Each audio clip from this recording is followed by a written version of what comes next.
পৃথিবীতে এমন কোনো ব্যক্তি পুরুষ দুনিয়াতে জন্মগ্রহণ করে মহৎ ব্যক্তি কবর পর্যন্ত যেতে পারে নাই যেই ব্যক্তির পেছনে কোন একজন মহিলার অবদান নাই।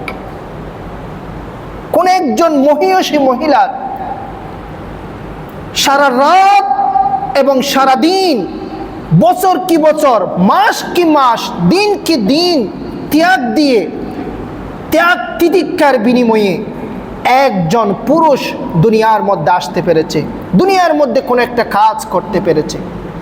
একেবারে দূরের উদাহরণ না দিয়ে আমরা যারা এখানে আসি, যদি আমাদের মা, যদি মায়ের ত্যাগ যদি আমাদের লাইফের মধ্যে যদি না থাকতো, তাহলে আমরা কি একজন স্বয়ংসম্পূর্ণ মানুষ হিসেবে আজ পর্যন্ত আমরা আসতে পারতাম না? পারতাম না।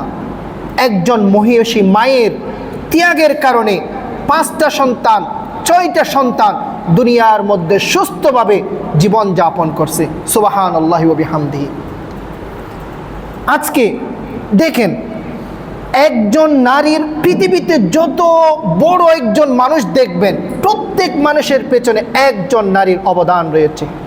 আমার রাসূল করিম সাল্লাল্লাহু আলাইহি ওয়াসাল্লাম যখন দুনিয়াতে জন্মগ্রহণ করেছেন, জন্মগ্রহণ করার সময়ই, জন্মগ্রহণ করার আগেই পরেই তো আমার মা আমেনা রাদিয়াল্লাহু তাআলা আনহার, আমার রাসূলের ত্যাগ তিতিক্ষা, মা আমেনার ত্যাগ তিতিক্ষার বিনিময়ে তো আমার রাসূল দুনিয়ার মধ্যে জন্ম লাভ করেছেন। সুবহানাল্লাহি ওয়া বিহামদিহি। কত কষ্ট করে লালন পালন করেছেন। এরপরে যখন দুধ পান করার যখন সময় হয়েছে, ভূমিষ্ঠ হওয়ার পরে, তারপরে মা হালিমাতুস সাদিয়ার ত্যাগ তিতিক্ষার বিনিময়ে একজন শিশু হিসেবে, শিশু রসুল মুহাম্মদুর রাসূলুল্লাহ সাল্লাল্লাহু আলাইহি ওয়াসাল্লাম দুনিয়ার মধ্যে ভূমিষ্ঠ হয়ে লালিত পালিত হয়েছেন। সুবহানাল্লাহি ওয়া বিহামদিহি। এরপরে এসে আমার রাসূল করিম সাল্লাল্লাহু আলাইহি ওয়াসাল্লাম যখন ইয়াং রাসূল হলেন, যখন যুবক রাসূল মুহাম্মদ হলেন, তখন আল্লাহ রাসূল সাল্লাল্লাহু আলাইহি ওয়াসাল্লামকে চতুর্দিক দিয়ে ইসলামকে এস্টাবলিশ করার জন্য, প্রতিষ্ঠিত করার জন্য একজন মহিষী মহিলার অবদানের প্রয়োজন। তখন আল্লাহ রাসূল সাল্লাল্লাহু আলাইহি ওয়াসাল্লামের জীবনে আল্লাহ সুবহানাহু ওয়া তাআলা কুরবান দেওয়ার জন্য প্রস্তুত করে দিয়েছিলেন সেই মহিষী নারী, মহিলা মা খাদিজাতুল কুবরা রাদিয়াল্লাহু তাআলা আনহা। সুবহানাল্লাহি ওয়া বিহামদিহি। নিজের সময় দিয়ে, জান দিয়ে, মাল দিয়ে, অর্থ দিয়ে, সম্পদ দিয়ে, জীবন দিয়ে, সব কিছু দিয়ে ইসলামের জন্য রসুলের পেছনে পেছনে অবদান রেখেছেন সেই মহিষী নারী।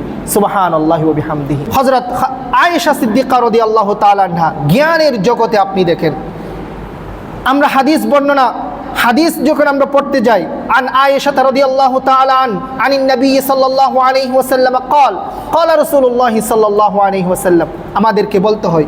তাহলে এই মহিলাদের রাসূল করিম সাল্লাল্লাহু আলাইহি ওয়াসাল্লাম থেকে হাদিস বর্ণনা করে সবচেয়ে বেশি জ্ঞানের যেটা স্থান, ডিপার্টমেন্ট, হাদিস বিশারদ, মুহাদ্দিস, একজন মহিলা মুহাদ্দিস হিসেবে, মুহাদ্দিসা হিসেবে হযরত আয়েশা সিদ্দিকা রাদিয়াল্লাহু তাআলা আনহা অবদান রেখেছেন। সুবহানাল্লাহি ওয়া বিহামদিহি।